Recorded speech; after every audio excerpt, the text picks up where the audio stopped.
Staff Group 9, here's a quick down and dirty about Trello and how I use it in conjunction with our staff group's Trello board. So if you go to Trello and Home, if you get lost and you just need to get to it, you just hit this top left button right here. You can star sort certain boards if you create a whole bunch of them of things that you want to see right off the get-go. And it'll also show you like recently viewed boards as well. So going to um, our CGSC staff group. I click on that one and it takes me to our class group and what Paul has laid out for us and all the lessons that he created. And he has a to do, doing, and done, a Kanban template of getting work done. We have a references pane, so if we wanted to see the calendar, we have it saved as a reference. You can click on it, open it up, and view it if you wanted to look, if you're in class and you wanted to check the date on something. And then you can just close it out, but it'll still remain as an attached item here in the references. And he also added a label here for references. So if you have the different labels here, you can actually sort by it. So these are all the important labels for us, and we'll get into filtering later. Another references that we have is for class duties. We have a list of everything here of what everyone's class duties are for references. We have my social as a social officer item. So here I added a link to Google Drive for a collaborative document for you guys can go in, look at restaurants that you go to. You can pull it up on your phone and leave a review if you go to an interesting place and want to let people know about it. You can go ahead and do that. But back to what we actually use it for in class with our to do, doing, done. We have different cards here. So here's an upcoming lesson for tomorrow. So C202, understand the environment. You'll see Paul added the label for C200. So that C202 lesson falls under label 200. And he attached all of the lesson readings. And if you get over 4, then they actually hide the attachments. But if you look, get down to the checklist and you see that one of the readings or tasks aren't actually in the attachments, you can just see if it's actually hidden. And then after you actually do your reading, you can go ahead and mark them off.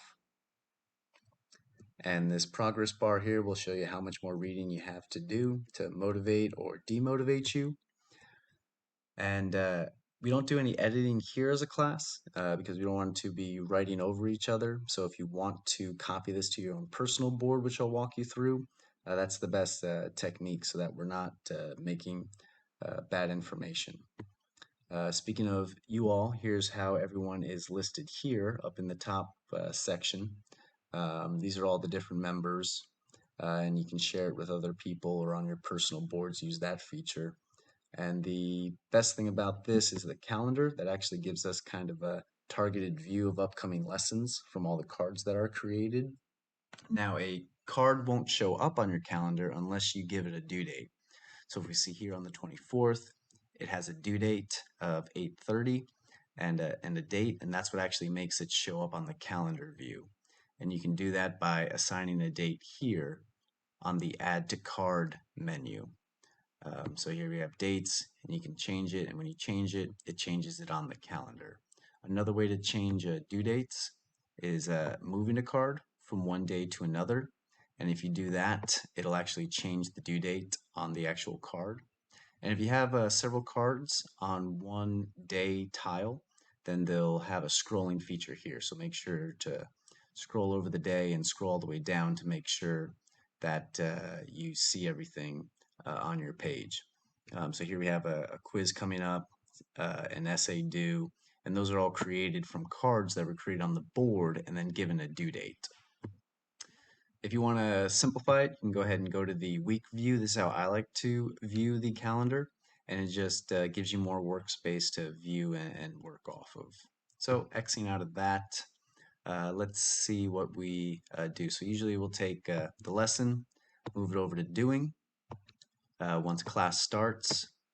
And what I like to do is the day prior or whenever I get to the assignment, I copy it. So I make a copy of this card and I'm going to copy all of its components, its checklists, its labels, and attachments. and I'm going to copy it to a different board. So I'll go under my workspace um, and go down to uh, there you go, Ryan's personal board, CGSC C100. I'll click on that board and that'll bring up my list options. So I'll go to my list and I want to put it on today because that's the work that I'm going to do, and position on the list, and I'm going to put it at position 1. So this is going to create a copy that's desynced from what everyone sees here. So no one else will see it. It will be on your board, and any changes you make to the card won't show up anywhere else but on the card copy that you made. So let's go ahead and test out that feature here. So in order to navigate to it, you can hit the home button and go back to your card, or you can click down on workspaces and you can go to your workspace that you use it for. And then here's my board within my workspace for CGSC C100. And here's that copy I made. So here's the copy of the card, replete with all of its labels and due dates. If I wanted to change it or name it something that meant something to me, I could do it up here. And what I like to do is as I go through the lessons or readings in the description section of the card, I go ahead and take whatever notes that I want. And I'll show you an example of a completed project there. And a lot of times I'll go to the advanced sheet. I'll open her up, she'll download, pick it up, and then I'll go to the learning objectives, do a little copy, do a little paste, and then I can take notes within these PLOs on what I want. And then when I'm doing an actual reading, I'll hit the divider column here and I'll type whatever the reading is, JP 2.01 by 3, and take whatever notes underneath that. If I wanted to bullet it, if I wanted to bold something, I can do that up here. It's got most features in there. If I wanted to mention someone to draw their attention to it, I wouldn't do that. This is just my personal board. If I wanted to assign a different due date, let's say I wanted to do it sooner, if it was further out, I could assign a different day to it so that I get it done a little quicker. And if I wanted to do a different label to it, I could do that as well. So my labels are different. I have a C100 label that I would use for this instead of C200, and that just kind of nests it in with the other things that I study or that I filter for. But let's keep moving here. So we saw how to edit a card and make it your own and take notes in it. Looking at an example of a completed card, um, we can look at the previous lesson, roles and perspectives of the combatant commander. I typed out my PLOs here and then show full description. And these are the notes I took during the lesson, specific to what different readings I was doing. I like to copy and paste a lot of quotes that make sense to me. So the C200RA Goldwater reading, these are the notes I took on that reading. The ethical war issue, Jus ad bellum, Jus in bello, just the different notes that we have here. And then any notes from class. So these were the notes that I took there. And then as I completed the readings, I checked them off to make sure I was done. And ultimately, once I was done or got what I was going to get done, I went up to the due date and just marked it as complete. So Trello will know if it's overdue or completed on time. And that will also show up on your calendar power-up. So here, again, here's the month view. I like a more focused weekly view. And then besides the actual lessons and their due dates and stuff, you can add personal stuff that you like to get done on that day. So I have some workouts here, or the day I wanted to do my Diddy Move paperwork done here. So there's a lot of different ways that you can use it. And again, if you change the actual card, if you slide it back and forth on the calendar, you can change the due date that way.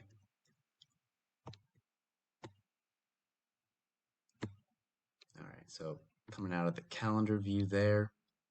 Then once you're done, what I like to do is I'll move any lesson that I have that's done So yesterday, so at the F100, I make an extra couple of lists here.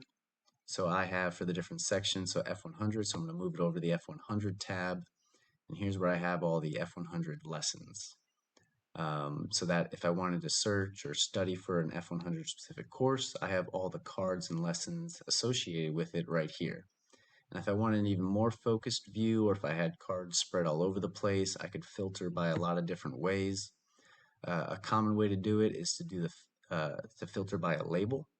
So if I just wanted to see F100 stuff, I could filter by label, and then you see your board will only show you anything that has an F100 label to it. So then if you take that filter away, all the other stuff pops up. Another thing that you can do, like this is my C100 list, which has all the lesson cards on it. If you're going through the lesson and you find an image that you like, I like to snip it and attach it so that it becomes the cover of the card. So one that kind of keys me into what was discussed during the lesson, but also when you're just looking at your list view, it makes the card bigger and it makes it stand out. Here's the pre-test, so just to make sure if anyone had any questions if I did it or not, I went ahead and I snipped my results and slapped it up there, and anyone could see my terrible grade on that one. So I took some notes on it, just copied and pasted from Blackboard about it, so that I knew when it was due, and I labeled it as tests, the same way that our staff group does it there. So besides, adding images or attachments, the readings, they all are pre-populated by Paul. Thank you very much. And then you can just make it your own, and any kind of notes that you take are desynced from the overall staff group stuff. So other lists that I like to make, for references, I also put the calendar there, my Nelson Denny, writing references. If I'm writing a paper and I want to review the logical fallacies, I can just click on that and review it. Oh, that's an argument from authority. Great. And so I can write the essay that way. Speaking of writing essays, let's just search for something here using the search feature. Let's just see analytical essay. So here's the analytical essay, and while I was writing the essay, I used different features in Trello in order to write it. First, I wrote some descriptions and notes on it. I want to make sure I brought my hard copy, what it was on. So I have the Huntington doc. This is actually my essay itself, so you can save documents to work on. And this is my essay that I was writing. And if you wanted to reference your notes, you could always do your little split screen and pull up your Trello board here and go back and forth between your images and stuff. So if I mapped out on paper how I was going to write it and how I was structuring my essay, I have the two things side by side so that I knew what I wanted to do or where I wanted to go with the essay. I have both resources side by side. And taking a picture when you have the Trello mobile app on your phone and adding it is super easy. Otherwise, you gotta take a picture with your phone, email it to yourself, and then attach it as a document, which is a couple more steps. And if you have the Trello app, it just makes adding that super easy. So make this big again. So that's analytical essay. We went over how to kind of collaborate on that. Just some other ways that you can use it. So I got my data move paperwork coming up. This is a checklist that I made. So you go ahead and you can add a checklist here, and you can add multiple checklists on a page. So, and they'll have different status bars. So if you have multiple steps with multiple checklists, you can go ahead and create that, and you'll know if you've gone through every single step for all your different checklists and checklists here. So, other things with Trello, if you wanted to nest some other stuff that you do during your day, like your workouts, once you assign a due date to it, then it will show up on your calendar. So here are our different workouts. So if I wanted to look at what I was going to do for leg day on my phone, I know that these are the things that I'm going to do. And since this repeats every week, I added a repeater power up. And once you add the power up, you can search for it, but card repeater is a pretty commonly used one right there. Once you added it to your board, all the cards then have that power up available to you. So if I wanted to change it, I could say, hey, I'm going to do this on Sundays and Wednesdays. And every week I want it to be at 6 a.m., show up on my card, um, and populate so that even though it's a one-time due date that you see in your weekly view, it goes ahead and repeats after it's been completed every single week. So that's just another way to use this feature. Other ways to use Trello, you can add members to a card if you're collaborating with other people. And your notification pane, if you were added in a card or something was pertinent to you. So let's go back to our CGSC Staff Group 9 workspace on which I am a guest. So if I were to be on this power and strategy card and I had a question for someone, I could either at the entire board, so I at the board and it says all members on board, and say, you know, didn't one of these readings get changed? And if I clicked save, then everyone would be notified on their notification pane. And if you wanted an email or text notification, that's where it would show up. The most passive way that people are notified, which I think is the default setting, is again up here in this notification pane. If you're added, I guess I can add myself. So let me just add me, test, and then I should get a notification that somebody, myself, added me. So here, maybe it sees that I already saw it. So here's the another one that I was added on. So Paul on the ethical dimensions to leadership, when that lesson comes up on the 26th, Josh and I were added, and I can go right to the card by clicking on the notification so that I know that this is due on the 26th and it's my responsibility, and I can reply and it can be collaborative. So he added me. I said, yeah, acknowledged. I can like it, reply specifically to his activity or to his comments in the Trello card. And then again, I can copy it. I want to copy all the things, move it to a certain board. So my CGSC 100 board, I can move it. I don't want to put it on my C100 list, and I don't want to put it on my today, so I'm going to put it on my coming up list. And I'm going to put coming up list, position 1, create card. And then when I go to my workspace,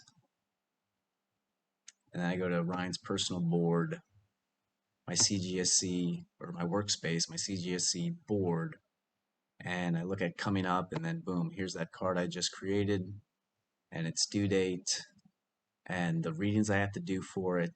And so if I wanted to bring my partner into this, I could add him to the card, and then we could collaborate on it like this. I don't think we're going to do that. Um, but that's just another way to collaborate and use this feature. And again, your notifications come up on this little arrow here. There's more menu items that you can search for. You can add automations this way as well, or power-ups. You can connect it to your Google Drive. You can connect it to your Google Calendar. I use a different board connected to my calendar. Then I do this academic one. But the menu's good, the filter's good. So let's say, yeah, we already talked about filtering overdue or doing the next day. If I only wanted to see what's coming up, like, hey, I know the only thing that's coming up for me is maybe a workout and understanding the environment this lesson. So then I just can remove this filter and then all my boards appear again. So you can filter by label. You can also search by something. So if I want to say, hey, what was that just at Bellum lesson that we did? So I type in Bellum. I see that it was mentioned on the CGSC staff group board, and then on my personal board where I took notes, it existed. So here are the notes I took on that lesson. It's labeled F100. I change that to C100. And then move it over to the right one. And you can do multiple labels. So if it applies to both a personal task and an academic task, that's the way that you can do that. And then if you wanted to change the name of the label, this is where you would do so. But I don't want to do that. But again, you can add multiple labels to one card, and you can take them off as well. So here are the notes I took, and I got to this card again by searching for the word Bellum. And here it is. It found it in the card where I wrote the word Bellum. And if I was looking to answer a question or take more concise notes or kind of process my notes, I can reference it from here. And then during class, you can pull up the card and just below all your notes that you took on the different readings. So on the Goldwater reading, these are the notes I took, and you can do numbered lists, you can do bulleted lists, you can create a whole textile hierarchy if you wanted to get real fancy with that. I don't. I just slap dividers between different points like general notes, reading notes, and then in class notes. And these dividers kind of just really help separate my thoughts and different sections that I'm taking notes on. So Xing out of that. I think that covers a lot of stuff. Again, you can organize it however you want. Use it. You can add different references. Um, Kit bag. I created a kit bag thing, so things I want to look back on. So things for systems I thought were good. My Athena assessment, ideas for my S3 KD position. I can just start typing on that whenever I want. Um, you can sort all your cards so that you don't have to manually move these up and down all the time and find things in a more organized manner. So here on your list for C100, you can do sort by due date, sort by when it was created. Generally, newest first will get you the most recent cards. You can, by due date, since these are all assigned on different lesson days, you can create an automation rule. So every day, sort lists by the done, so the C100 done list, sorted by due date, and do so in an ascending manner. And you add the rule, and then every day, I don't know what time it does it, but it just does it so that if you just took a card from here, moved it over there, you don't have to worry about reordering it because it's going to reorder it based on that rule. So again, if I wanted to sort this by due dates to see what's most pressing, I can do sort by due date, and it comes up. So I know ethical dimensions, the lesson I have to teach that Paul added me in. So here's a copy of all that information. So that I know that that's the next thing that I have coming up. Initial counseling, the F100 azimuth check is coming up. Because I'll leave this in the coming up list, and I won't move it over to the done list, obviously, until it's done. And that's how I keep track of like what's coming up on the calendar and other days from there. So here I accidentally created 2 copies, so I'm going to open one card and I'm going to archive it. And then after you archive it, it's still pseudo present on the board, and you can still search for it and find it. And then once you delete it, it's gone for good. So it was a duplicate anyway, it's gone for good, and it's no longer clogging up my workspace of stuff I have to do of both academic classes and personal things that I want to get done as well. So that's all I got. Feel free to reach out to me for any questions. If you want to know other features about how to use Trello,